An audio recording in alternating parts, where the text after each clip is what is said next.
Hello बच्चों, let's see the question. The question says to conducting sphere of radius a and 2a having same charge density plus sigma are placed far distance away.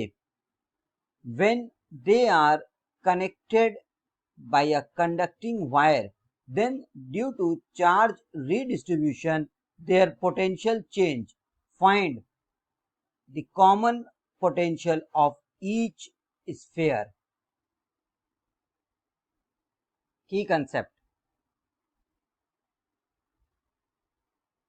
ये question based है इस concept पर कि किसी conducting sphere, charge conducting sphere से potential की क्या value होती है. Potential due to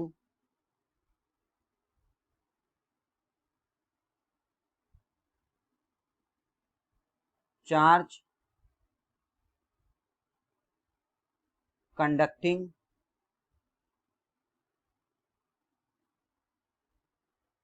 sphere.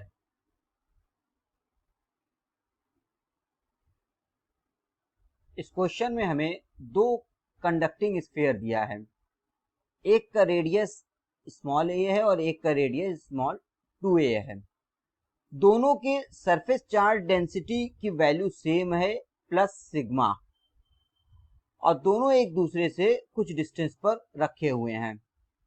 Suppose एक स्फीयर जिसका रेडियस a है, इसके पास चार्ज q1 है, और जिसका रेडियस 2a है उसके पास चार्ज q2 है. जब इन दोनों को किसी कंडक्टिंग वायर से कनेक्ट कर देते हैं, ऑब्वियसली चार्ज का मूवमेंट होगा, चार्ज का रिडिस्ट्रीब्यूशन होगा, और अल्टीमेटली दोनों का पोटेंशियल सेम हो जाएगा, कॉमन हो जाएगा. v1 is equal to v2. तो हमें बताना है कि जब इनके पोटेंशियल सेम हो गए तो इस पोटेंशियल की वैल्यू क्या होगी. सपोज जब पोटेंशियल सेम हो गया तो स्मॉल ए रेडियस वाले स्फीयर के पास चार्ज q1 डैश है और 2a रेडियस वाले स्फीयर के पास चार्ज q2 डैश है. We have to find the value of v1 is equal to v2. Suppose that this is equal to v.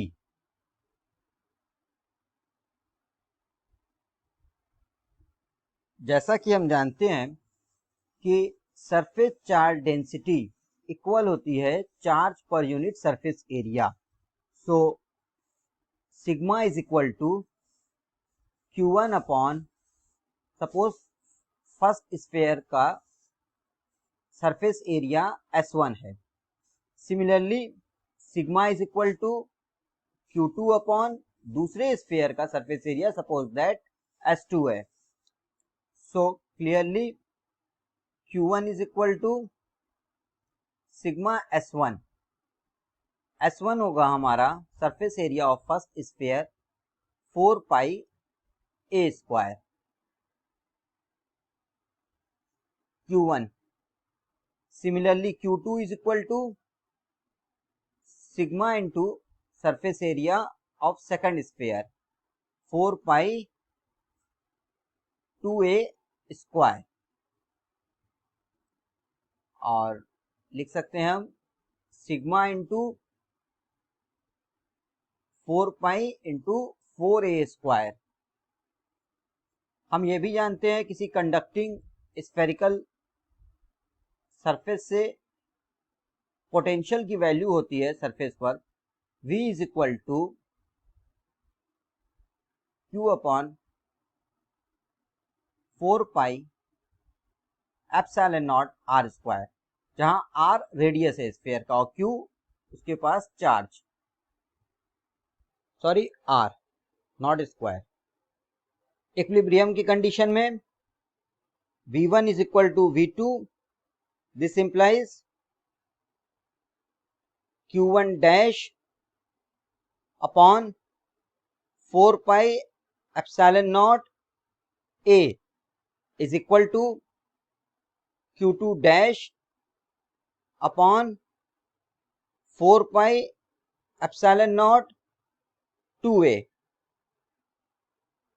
So Q2 dash is equal to 2 Q1 dash. Clearly Q1 dash plus Q2 dash equal होगा Q1 plus Q2 के। सो हम लिख सकते हैं Q1 dash plus Q2 dash is equal to Q1 के place पे 4 pi epsilon naught sigma a square और Q2 के प्लेस पे 16 pi epsilon naught sigma a square. So this equal to 20 pi epsilon naught sigma a square. Suppose ये equation 1 है और ये equation number 2 है. So from equation number 1 and 2 हम लिख सकते हैं 3q1 dash is equal to 20 pi epsilon naught sigma a square और q1 dash is equal to 20 by 3 pi sigma pi epsilon naught sigma a square. Potential V1 is equal to 1 by 4 pi epsilon naught q1 dash upon a. q1 dash की value put करने पर 1 by 4 pi epsilon naught 20 by 3 pi epsilon naught sigma a square upon a से a cancel हो जाएगा. V1 is equal to 5 by 3 sorry यहाँ epsilon naught नहीं होगा.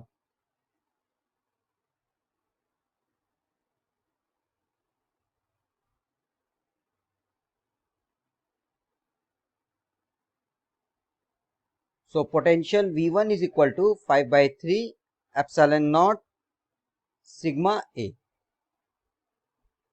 So the common potential between the spheres